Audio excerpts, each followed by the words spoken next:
Moçadinha, continua comigo aqui, ó. Vamos lá. Se por acaso te fizerem a seguinte pergunta em relação a esse conflito envolvendo israelenses e palestinos, se te perguntarem o seguinte: qual foi, ao longo das últimas várias décadas, o momento em que a paz esteve mais perto de reinar entre esses dois povos? A sua resposta deverá ser isso aqui, ó. Por volta ali do começo dos anos 90, 93, 94, Acordos de Oslo. O que foram esses Acordos de Oslo? Oslo é o nome da capital da Noruega, onde foram feitos vários acordos entre os dois povos. E esses acordos ficaram famosos por essa fotografia aqui, ó. Essa fotografia é uma das mais famosas do século XX e mostram três atores muito importantes.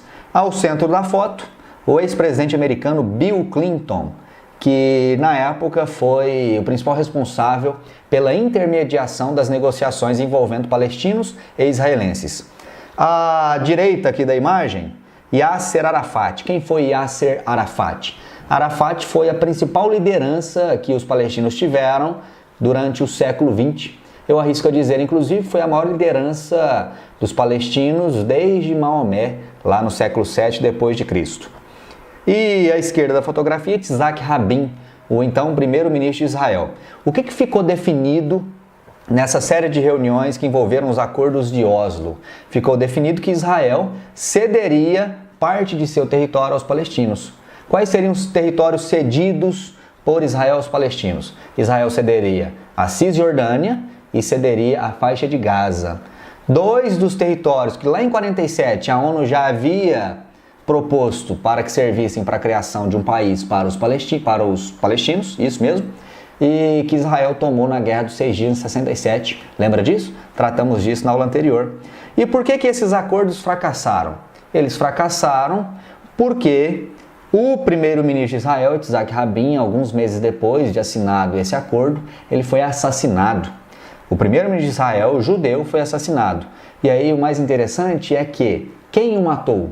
Ele foi morto, o primeiro-ministro de Israel, o judeu, foi morto por um outro judeu. Esse judeu que o assassinou era com certeza um judeu radical, um judeu extremista, que não aceitava qualquer tipo de acordo com o lado que ele entende como sendo inimigo. Ou seja, não aceitava qualquer acordo com o lado palestino, com o lado muçulmano. Então, um acordo que dava a ideia de que seria muito útil para a confirmação da paz, a concretização da paz, acabou fracassando e após o assassinato do Yitzhak Rabin, a situação de instabilidade voltou a estaca zero. Então, esse acordo fracassou.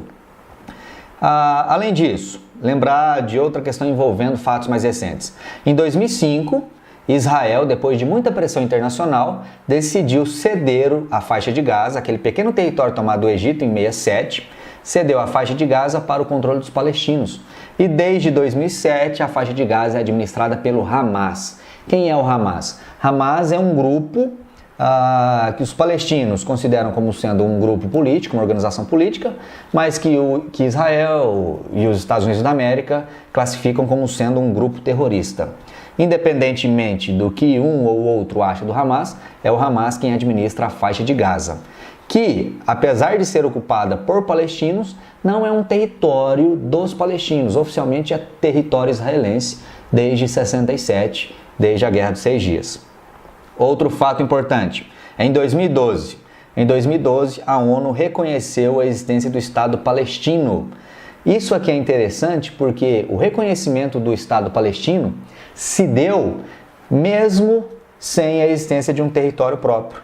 É a primeira vez na história que a ONU reconhece alguém como sendo membro ou como sendo Estado sem que esse Estado tenha um território próprio.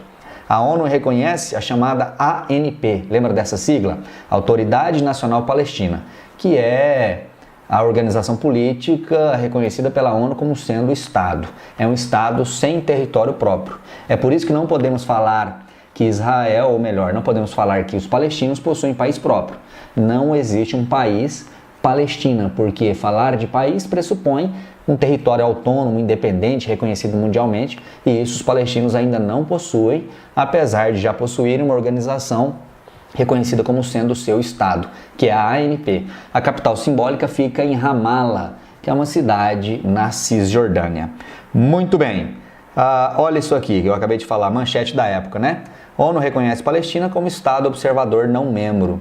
O fato de ser Estado observador não membro quer dizer que a Palestina nas reuniões da ONU não tem direito a voto, muito menos a veto. Ela apenas tem direito a voz, a opinar sobre algumas questões dentro da ONU, mas não é um membro efetivo justamente por não ser um país propriamente dito. Além disso, em 2014, para exemplificar mais um conflito, estoura mais um conflito entre israelenses e palestinos, nesse caso envolvendo o Hamas, aquele grupo que administra a faixa de Gaza. Resumidamente, como que se deu esse conflito? Foi um conflito que durou um mês aproximadamente, e o Hamas, a partir da faixa de Gaza, começou a lançar alguns foguetes contra o território israelense, contra cidades como Jerusalém, contra cidades como Tel Aviv, que é a capital oficial de Israel. Israel revidou. Só que quando Israel revida utilizando o quê? Um armamento super pesado, aviões modernos, armas superpotentes, e isso inevitavelmente levou à morte de algumas centenas, pouco mais de 1.000 pessoas na Palestina, a maioria civis, incluindo mulheres, crianças, idosos. Na época, inclusive, a presidente brasileira, Dilma Rousseff, na conferência de abertura das Nações Unidas, em 2014, ela falou algo mais ou menos assim: porque Israel está usando uma força desproporcional contra os palestinos da faixa de Gaza. Israel não pode fazer isso. E aí Israel respondeu mais ou menos assim: ô Brasil, fica caladinho aí, quem é você, seu anão diplomático?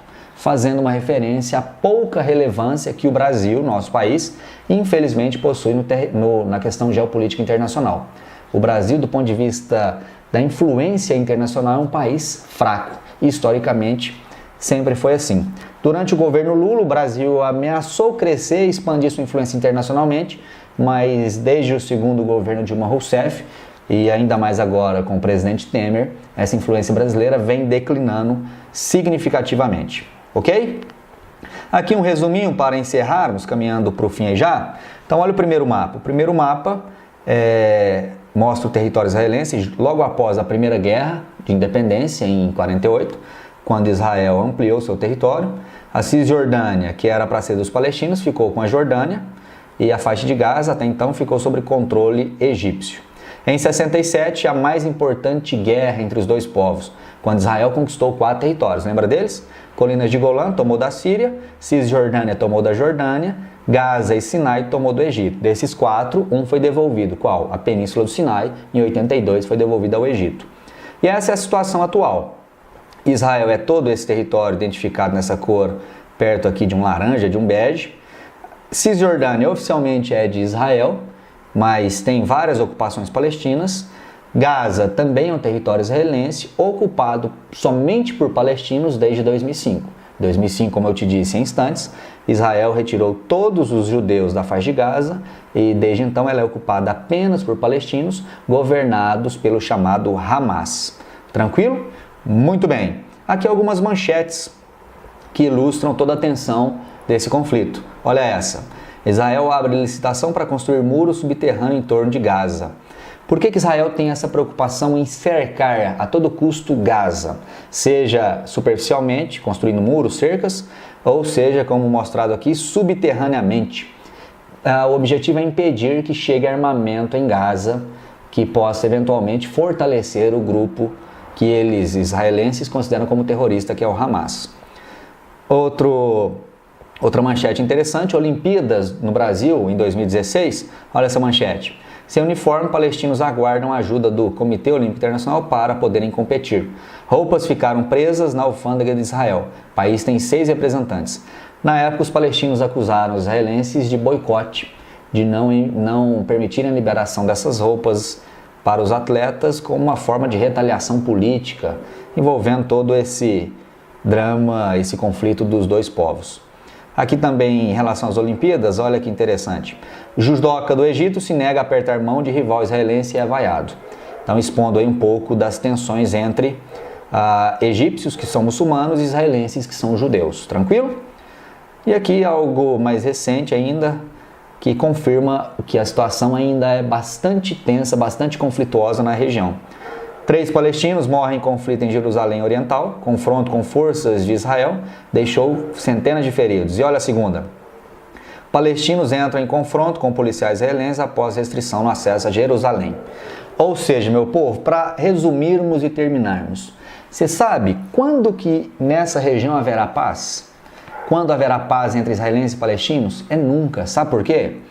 Porque por mais que seja possível, nos próximos anos, criar-se um país também para os palestinos, sempre existirá, seja do lado judeu ou seja do lado palestino, minorias radicais, minorias extremistas que não aceitam o outro. Enquanto houver minorias radicais, sempre haverá conflito e, na minha humilde opinião, jamais haverá paz aqui. A não ser que numa situação hipotética, o homem lá de cima, caso você creia nele, volte e resolva toda essa baderna. Caso contrário, a paz não existirá tão cedo nessa região do planeta, infelizmente. Tranquilo, moçada? Valeu? Espero ter te ajudado a compreender a complexidade desse assunto. É um assunto denso, pesado, mas eu tentei aqui, de uma maneira bem didática, transmitir para você as principais questões, os principais pontos do conflito israelo-palestino. Qualquer dúvida, estou à disposição. Valeu? Grande abraço e até a próxima videoaula. Valeu!